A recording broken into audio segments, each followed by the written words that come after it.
Já parou para pensar que uma casa, um prédio, também pode ficar doente? Pois é. Assim como a gente, as edificações mostram sintomas claros quando alguma coisa não vai bem. Sabe aquelas manchas, fissuras ou o revestimento que começa a cair? São todos sinais de alerta. Nessa nossa análise, a gente vai fazer exatamente isso: diagnosticar os problemas de uma construção como se ela fosse um paciente, para entender as causas e, claro, os tratamentos. Dá uma olhada nessa imagem.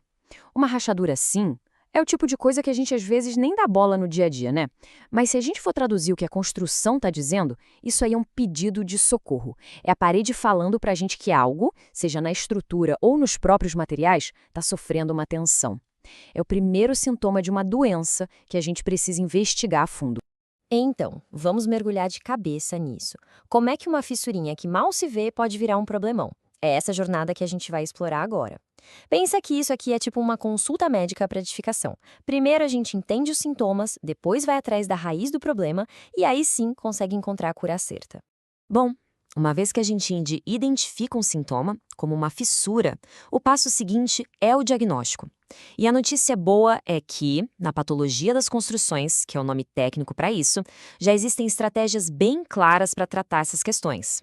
Vamos dar uma olhada nas abordagens mais comuns.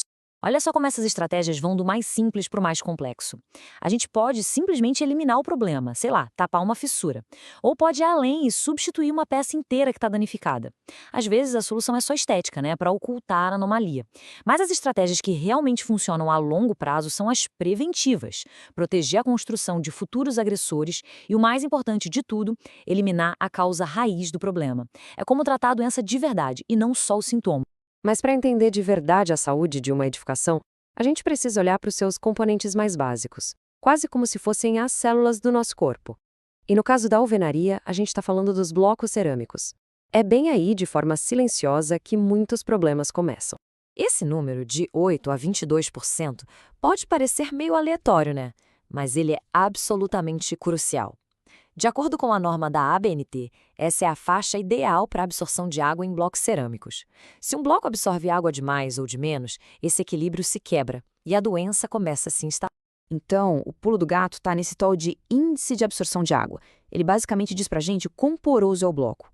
Mas numa esponja, um pouco de absorção é até bom, ajuda a argamassa a grudar. Mas se for demais, o bloco começa a roubar a água que a argamassa precisa para curar direito. E aí, ele enfraquece o sistema todo. E o problema não para por aí, não. Quando o bloco suga a água da argamassa, ele não só enfraquece essa ligação entre eles, mas também acaba carregando junto sais minerais que existem nos materiais. Esses sais viajam com a umidade para dentro da parede, sabe? E vão preparando o terreno para um problema estético bem chato. E aqui está o resultado. O nome disso é criptofluorescência.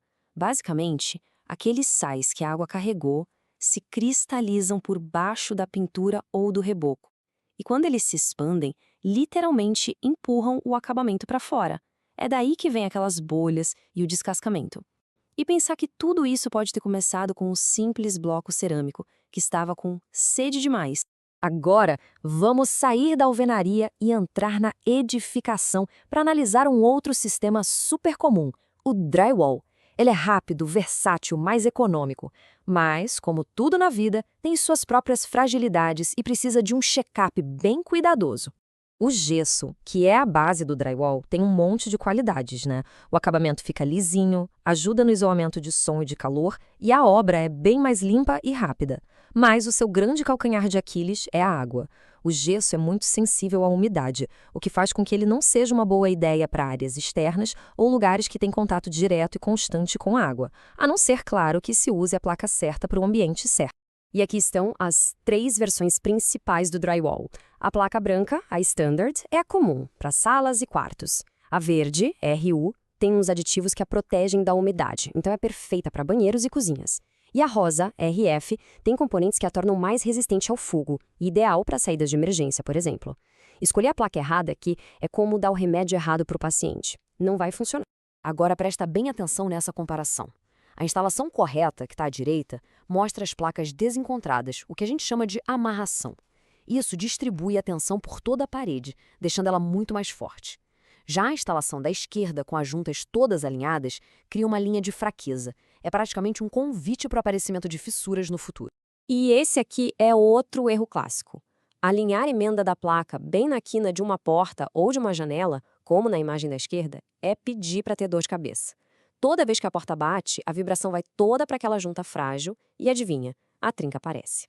O jeito certo é usar uma placa inteira e fazer o recorte da abertura nela, o que garante a força da parede justamente nos pontos de maior estresse. Nenhuma construção vive isolada numa bolha, né? Ela está o tempo todo sob o ataque de forças externas, como se fossem vírus e bactérias no ambiente tentando invadir o sistema. Vamos ver como esses agressores agem. Esse diagrama aqui mostra um verdadeiro campo de batalha. Por fora tem o ataque constante do sol, da chuva, do vento, da poluição.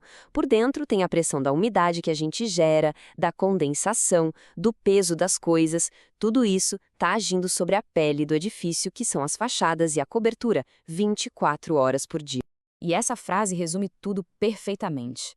A fachada é a linha de frente, é o escudo que protege todo o interior.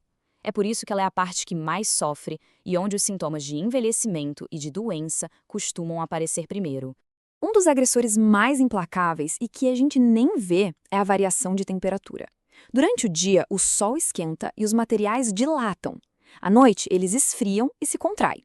Esse ciclo sem fim de estica e encolhe causa uma fadiga no material, criando microfissuras que, com o tempo, viram aquelas rachaduras que a gente viu lá no comecinho. Bom, a gente já diagnosticou os problemas, agora vamos para a parte que talvez seja a mais importante, a prevenção. Como é que a gente pode criar um plano de bem-estar para que a construção se mantenha saudável por muito mais tempo?